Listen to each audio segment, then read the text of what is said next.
such a time as this.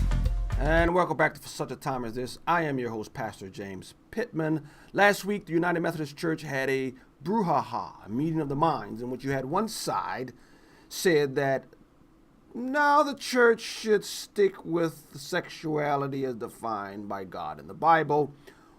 One side said we need to expand and grow, and we need to include LGBT people. There's nothing wrong with them.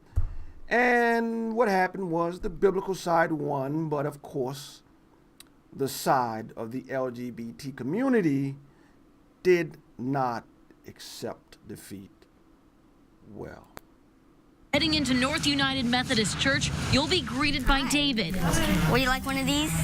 Before service, he passes out these rainbow ribbons in support of his two dads and the entire LGBTQ community. Hi, here you go. Thank you. At the end of February, during the United Methodist Church General Conference, it was voted to strengthen the denomination's ban on same-sex marriage and LGBTQ clergy. Well, it was very discouraging. We had been hopeful that a different conclusion would have been reached. But we feel very supported by our home congregation. And those members are backing the LGBTQ community, saying the decision is a travesty. The church, in its infinite wisdom, is going back, and I don't like that. Life moves forward, not backwards.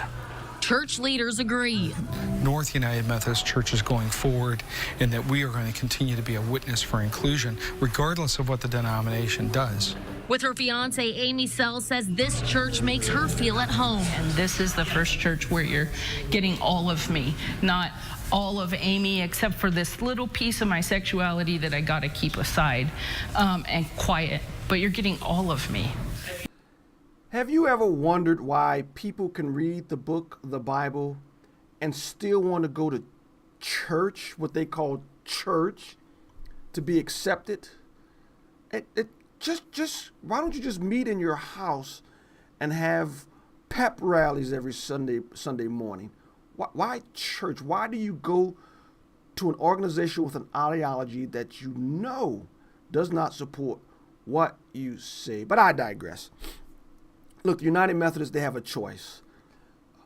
The conservatives, the biblical people who support the biblical perspective of sexuality, they won. But it was only like 50 votes out of 800 delegates.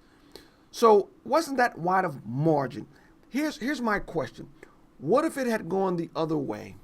Because within that, and within the voting, they voted to strengthen accountability.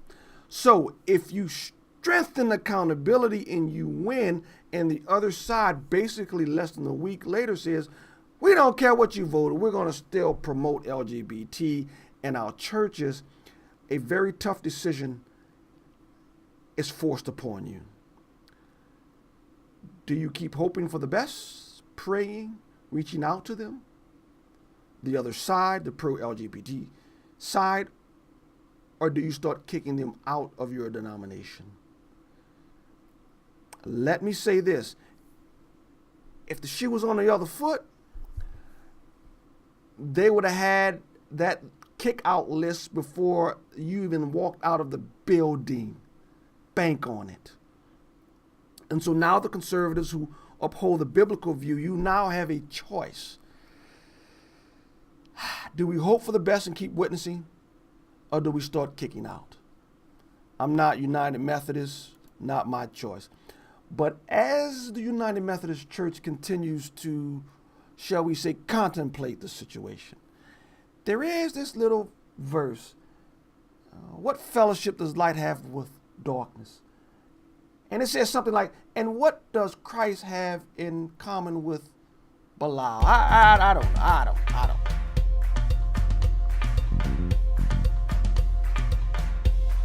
For such a time as this.